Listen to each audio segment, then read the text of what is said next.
എല്ലാവർക്കും പുതിയൊരു വീഡിയോയിലേക്ക് സ്വാഗതം. എല്ലാവർക്കും ആദ്യം തന്നെ ഒരു ഗുഡ് മോർണിംഗ് പറയട്ടെ.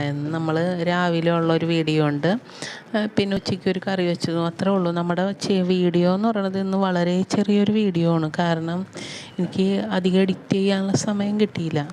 എന്നാലും നമ്മൾ വീഡിയോ ഇട്ടത് എന്താണെന്ന് വെച്ച് കഴിഞ്ഞാൽ, ഡെയിലി വീഡിയോ ഇട്ടില്ലെങ്കിൽ നമ്മുടെ ചാനൽ ഓട്ടം ഉണ്ടാവില്ല. എന്നുവെച്ചാൽ കുറച്ച് നാൾ നമ്മുടെ വീഡിയോസ് ഇങ്ങനെ കണ്ടിന്യൂസ് വരാതിരുന്നിട്ട് ഓട്ടം കുറവാണ്. അതുകൊണ്ടിട്ടാണ് നമ്മളിന്ന് ചാനലും പോട്ടെ, വീഡിയോ ചെറുതാണെങ്കിലും ഇടണത് അതുകൊണ്ടിട്ടാണ്. അപ്പം ഇന്ന് രാവിലത്തെ മോർണിംഗ് ചായ അല്ലല്ല കാപ്പി.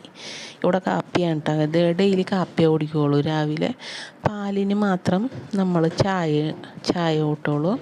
അപ്പോൾ അതാണ് ഇന്ന് രാവിലെ കഴിക്കുന്നത്. പിന്നെ ഇഡ്ഡലി, നമ്മൾ കഴിഞ്ഞ ദിവസം ഒരു ഇഡ്ഡലി മാവ് അരച്ച് വെച്ചത് ഓർക്കണ്ട. ആ ഇഡ്ഡലി മാവ് നമ്മളിപ്പോൾ ഇഡ്ഡലിയാക്കി. അതാണ് ഈ കാണുന്നത്. അതിൻ്റെ ഒപ്പം നമ്മൾ ഇഡ്ഡലിക്ക് നമ്മൾ സാമ്പാറാണ് ഉണ്ടാക്കിയത്. സാമ്പാറിൻ്റെ വീഡിയോ എടുത്തിട്ടില്ല, കാരണം രാവിലെ എൻ്റെ കയ്യിൽ ഫോൺ കിട്ടിയില്ല. അപ്പോൾ പിന്നെ നമുക്ക് വീഡിയോ എടുക്കാൻ പറ്റായിക വന്നത് കൊണ്ടിട്ടാണ് സാമ്പാറിൻ്റെ വീഡിയോ എടുക്കാഞ്ഞത്.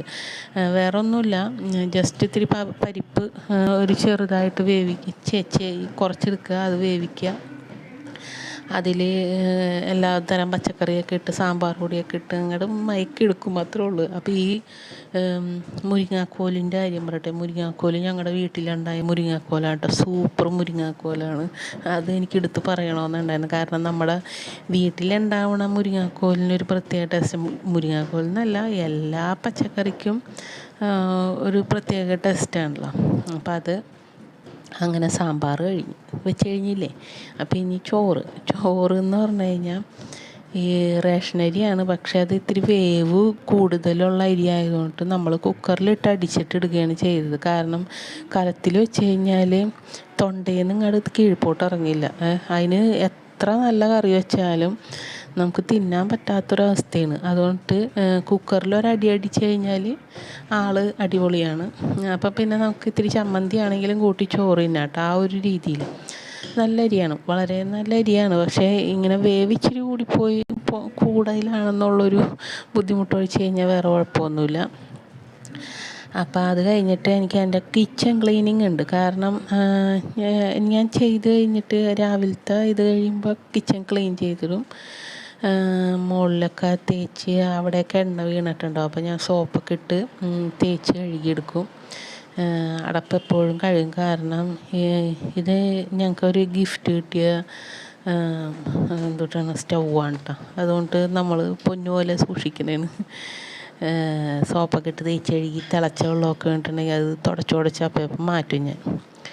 അപ്പോൾ അതൊക്കെ കഴിഞ്ഞ് ഫൈനൽ ലുക്കാണ് എൻ്റെ അടുക്കളയുടെ ഫൈനൽ ലുക്ക്. എങ്ങനെയുണ്ട്? അടിപൊളിയല്ലേ? അപ്പോൾ ഇതാണ് നമ്മുടെ അടുക്കളയുടെ ഫൈനൽ ലുക്ക്. പിന്നെ ഒരു കാര്യം, നിങ്ങൾ എൻ്റെ വീഡിയോയിൽ ഞാൻ എപ്പോഴും ഈ ഒരു ഡ്രസ്സ് മാത്രം ഇട്ടിട്ടുള്ളതെന്ന് വിചാരിക്കരുത് കേട്ടോ. കാരണം ഞാൻ ഈ ജോലിയൊക്കെ ചെയ്യുമ്പോൾ ഇത് ഇടുള്ളൂ. കാരണം ഇതിങ്ങനെ അഴുക്കായാലും കുഴപ്പമില്ല, നമുക്ക് മറ്റുള്ളത് ചീത്താക്കാനായിട്ടൊരു ബുദ്ധിമുട്ട്. പണിയെടുക്കുമ്പോൾ ഞാൻ എപ്പോഴും ഇടണ എൻ്റെ വർക്കിംഗ് ഡ്രസ്സ് ഇതാണ്. അതുകൊണ്ടിട്ടാണ് ഇതിലെപ്പോഴും. നിങ്ങൾ വിചാരിക്കും ഒരു ദിവസത്തെ വീഡിയോ ഒക്കെ കൂടി എഡിറ്റ് ചെയ്ത് ഇടണമെന്ന്. അങ്ങനെയല്ല കേട്ടോ. അപ്പം അത് കഴിഞ്ഞിട്ട് നമ്മൾ ഓരോന്ന് കഴുകി തുടച്ച് വരുമ്പോൾ അടുത്ത പാത്രം എറ്റിക്കൊണ്ട് ഇങ്ങനെ വന്നോളും. അതാണ് എൻ്റെ മെയിൻ പണി. അപ്പം അടുത്തത് കഴുകും, ഇത് കഴുകി വെക്കുമ്പോഴേക്കും അടുത്തത് വരും, അങ്ങനെ വരും. പിന്നെ വേസ്റ്റ് വെള്ളം കൊണ്ട് കളയണം.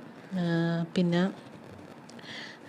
അങ്ങനെ ആ വേസ്റ്റ് വെള്ളം കഴിഞ്ഞ് തിരിച്ചു വരുമ്പോൾ വേറെ പാത്രം അവിടെ നിറഞ്ഞിട്ടുണ്ടാവും. അങ്ങനെയാണ് നമ്മുടെ വീടിൻ്റെ ഒരു അവസ്ഥ. അപ്പോൾ ഇതൊക്കെ കഴിഞ്ഞപ്പോൾ നമുക്കിത് മാമ്പഴം കിട്ടിയതെന്ന് പറഞ്ഞാൽ പുഴയുടെ അടുത്ത് നിന്ന് കിട്ടിയതാണ്. അപ്പോൾ താഴത്ത് വീണ് പോണതാണ്, അത് പെറുക്കി കൊണ്ടുവന്നതാണ്. അപ്പോൾ ആ മാമ്പഴ പുളിശ്ശേരി വെക്കണ മാങ്ങയാണ്.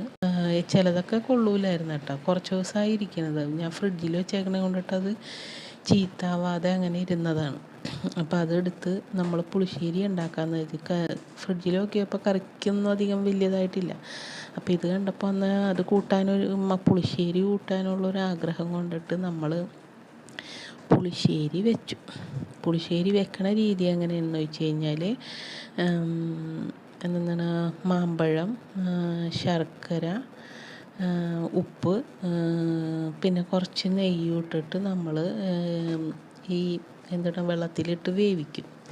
വേവിച്ച് അത് വറ്റി വരുമ്പോൾ നമ്മൾ എന്ത് ചെയ്യുക, അതിലേക്ക് തേങ്ങ അരച്ചത്, തേങ്ങയിൽ മുളക് പൊടി, മഞ്ഞൾപ്പൊടി, വെളുത്തുള്ളി, ജീരകം, അതൊക്കെ ഇട്ട് വേപ്പിലയൊക്കെ ഇട്ട് അരച്ചത് നമ്മൾ, പിന്നെ കുറച്ച് തൈര്, അതൊക്കെ കൂടിയിട്ട് അരച്ചതാണ് കേട്ടോ. അതങ്ങാട് നമ്മൾ ഒഴിക്കും. എന്നിട്ടൊന്ന് ആ പച്ചമണം പോകാൻ വേണ്ടി മാത്രം ഒന്നൊരു ജസ്റ്റ് തിളപ്പിക്കും. അത് കഴിഞ്ഞ് കഴിഞ്ഞാൽ അതിലേക്ക് എന്താണ് ഇടണത്, കടുക്, ഉലുവ, പിന്നെ വേപ്പില, ഇതൊക്കെ കൂടിയിട്ട് ഒന്ന് കടുക് വറ അതെടുത്ത് അതിലോട്ടിടും. അത്രേ ഉള്ളൂ. ഈ കടുക് വറുത്തത് ഞാൻ വെളിച്ചെണ്ണയിലാണ് കേട്ടോ, നെയ്യിലല്ല. ഞാനൊരു യൂട്യൂബിൽ എന്തോ ഒരു ഇൻ്റർവ്യൂവിലായിട്ടാണ് അത് നെയ്യിട്ട് വെക്കണത്. പക്ഷെ അത് അപാര ടേസ്റ്റാണ്. ഇത് അപ്പിരിക്കുമ്പോഴല്ല ടേസ്റ്റ്, ഇരുന്നിട്ട് രാത്രിയൊക്കെ എടുക്കും. ഉച്ചയ്ക്ക് വെച്ച് കഴിഞ്ഞാൽ നമ്മൾ രാത്രി എടുക്കുമ്പോഴാണ് അതിൻ്റെ ടേസ്റ്റ് വന്നത് കേട്ടോ. നല്ല ആ പുളി മധുരമൊക്കെ കൂടി ചേരുമ്പോൾ നല്ല അപാര ടേസ്റ്റാണ് കേട്ടോ. ഞാൻ എന്നിട്ട് ഈ മീൻ കറി ചാറൊഴിക്കാതെ മീൻ കഷ്ണവും പിന്നെ ഈ മാങ്ങ കറിയായിട്ടാണ് കേട്ടോ കൂട്ടിയത്. അത്രയ്ക്ക് നല്ല രുചിയാണ്, കിടിലൻ രുചി. പ്രത്യേകിച്ച് എൻ്റെ കൈ കൊണ്ട് വെച്ച് കഴിഞ്ഞാൽ പറയുക വേണ്ടല്ലോ എൻ്റെ പൊന്നെ. അപ്പം ഇതാണ് നമ്മുടെ ഇന്നത്തെ വീഡിയോ. ഏകദേശം ഇത്രേ ഉള്ളൂ. അപ്പോൾ അത് കഴിഞ്ഞ് കുറച്ച് തുടക്കാനോ അടിക്കാനൊക്കെ ഉണ്ടായി. അത് കഴിഞ്ഞ് കുളിച്ച് വന്നിട്ട് നമ്മൾ ചോറിൻ്റെ ടൈമായി. അപ്പോഴും കുളിച്ച് വന്നപ്പോൾ ഒരു മുട്ട ചിക്കി പൊരിച്ചതും ഉണ്ടായിരുന്നു, മാമ്പഴം ഉണ്ടായിരുന്നു. ഇതാണ് ഇന്നത്തെ ഊണ്. അപ്പം നമ്മുടെ വീഡിയോ ഒക്കെ കാണട്ടെ എല്ലാവരും.